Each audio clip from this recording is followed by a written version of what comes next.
Mark Carney just pulled off what many thought was impossible, turning around a flailing Liberal Party and becoming Canada's new Prime Minister. But this isn't just big news for Canada, it could dramatically reshape the country's rocky relationship with India. Could Carney finally press reset on the India Canada diplomatic freeze? Could stalled trade talks be revived? And what about Indian students and immigrants?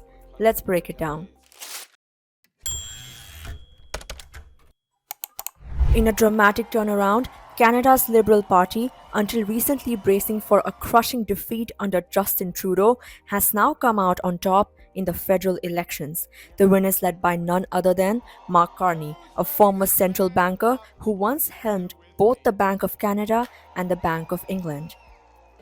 The Liberals are leading in 167 seats, while the opposition Conservatives are at 145. That's still short of the 172 seats needed for a majority in Canada's 343-seat House of Commons, but enough for a functioning government. Conservative leader Pierre Poilievre has accepted defeat, promising to hold the new Carney government accountable. Our old relationship with the United States. In his victory speech, Carney struck a surprisingly combative tone, not against domestic rivals, but against the US. He said, and I quote, "We are over the shock of the American betrayal, but we should never forget the lessons. America wants our land, our resources, our water, our country." End quote. He warned Canadians of what he called President Donald Trump's attempts to break Canada. This sentiment may push Ottawa to strengthen ties with other global partners, India included. India Canada relations have been on a downward spiral for years, especially during Trudeau's final term. The low point came in 2023 when Trudeau accused India of involvement in the killing of Khalistani separatist Hardeep Singh Nijjar, a claim India called preposterous. Before that, Trudeau was already unpopular in New Delhi for speaking out during India's farmers' protests in 2020. Indian officials often accused Trudeau of pandering to the pro Khalistani vote bank, especially with support from Jagmeet Singh's NDP. Carney, however, has signaled a different tone. On Monday, he said the India Canada relationship is incredibly important. He acknowledged its value on a personal, economic, and strategic level. In fact, during the campaign, he said he wanted to rebuild ties with the like minded countries like India. In a February interview, Carney put it simply, and I quote, "different person, different policies, different approach to governing." End quote. He hasn't directly addressed the Niger issue, but has spoken of handling strained ties with mutual respect.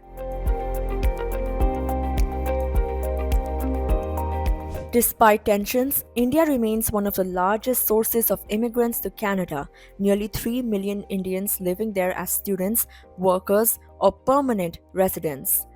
There are 427,000 Indian students in Canada, many from Punjab.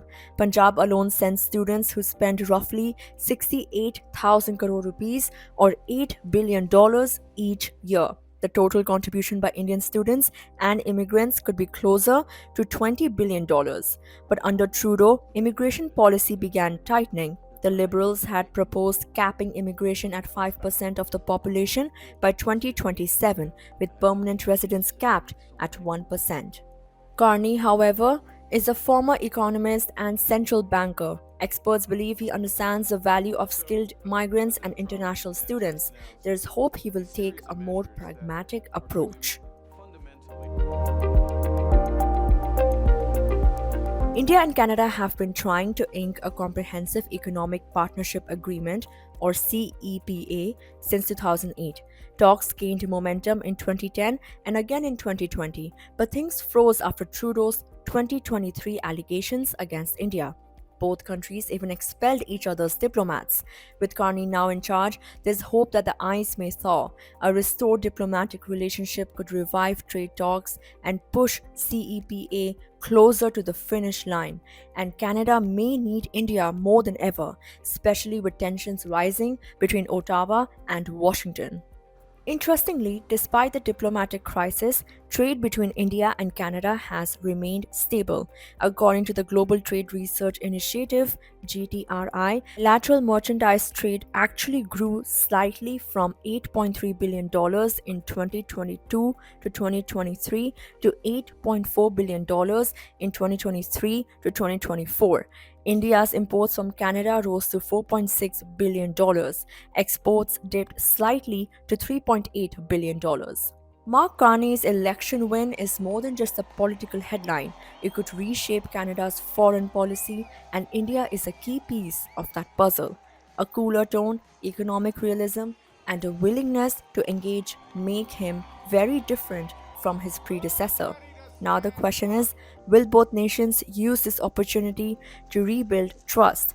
For students, professionals, traders, and diplomats, that answer could redefine the next chapter of India Canada relations.